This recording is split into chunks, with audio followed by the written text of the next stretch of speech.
My name is Lila Harrington. I am 28 years old and I live in Brighton, Massachusetts. My life is like any typical young woman's life. I work, I go to college part-time, and I try to maintain a social life that mostly revolves around my boyfriend, who I adore. I would say I am known for my kindness, my empathetic nature, and my artistic spirit.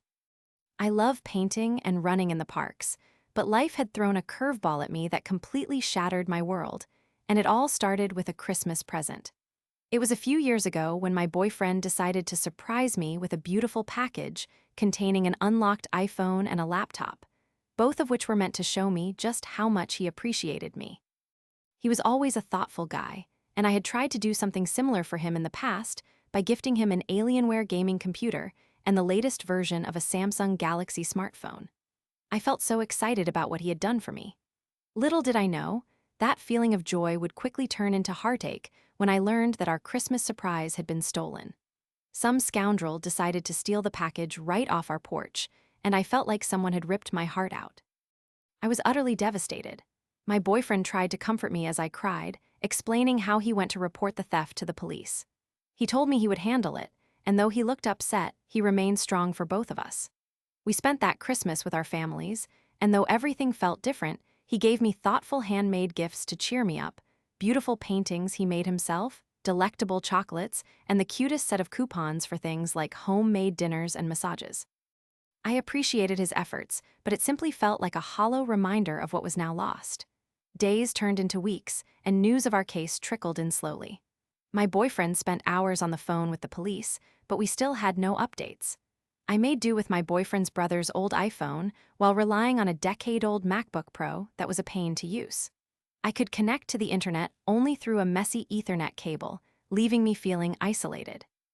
Life pressed on, and despite the lingering discontent of the theft, we occupied ourselves with work, studies, and family.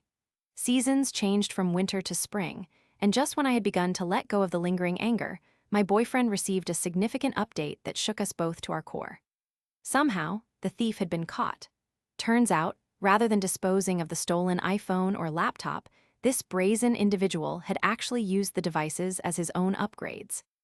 This was an absolute stroke of luck, and so the police were able to trace him back through the technological breadcrumbs he had left behind. It was gratifying, but all I could think about was the emotional roller coaster I was put through for months. I imagined the thief sitting there, smug and carefree, while we suffered through the aftermath of his crime. The investigation then kicked into high gear. The authorities served warrants and subpoenas, gathering as much evidence as they could. Soon, it was revealed that this thief was just a small-time crook compared to the larger criminal operation that he was involved in. What a tangled web of deceit. My boyfriend learned that he was, in fact, part of an extensive theft ring, pilfering packages across the area, leaving a trail of heartbroken victims in his wake. Apparently, my boyfriend's case was just one of many that worked its way to the top. I felt a mix of emotions. I was angry, I was vindicated, but more than anything, I was tired of dealing with the emotional toll that all of this had taken on both of us. The police set a trap to catch this delivery driver who had pulled this out from under us, and I wished that I could be there, watching him squirm as he was confronted with the consequences of his actions. The thought of him being caught gave me a sense of justice, almost poetic justice.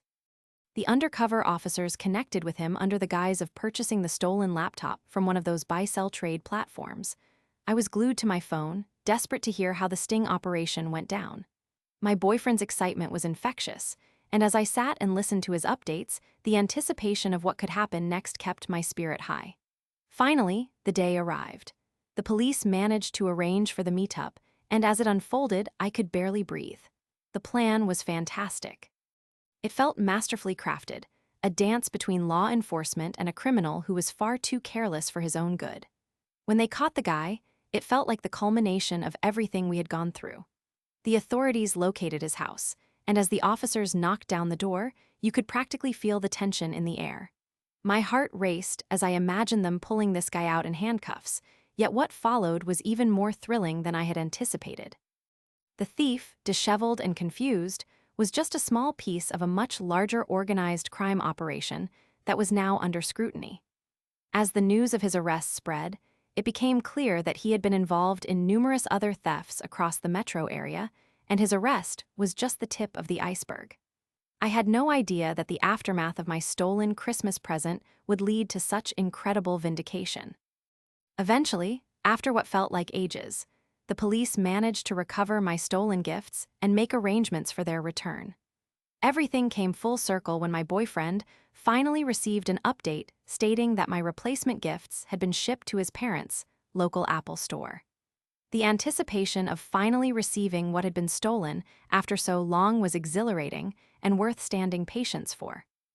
It was funny because even though I got the original gifts back, I appreciated the time spent and the love shown to me far more than any material possession. I learned that while things matter, the people we surround ourselves with matter even more. When I got my replacement devices, I felt like I had gained something much more valuable. I had gained a deeper understanding of resilience, love, and the complexities of the human heart. Life moved on from there. My boyfriend and I stayed closer than ever, becoming partners not just in love but in life's unexpected battles. And in the end, justice served not just for me, but for all those who had suffered at the hands of that package thief.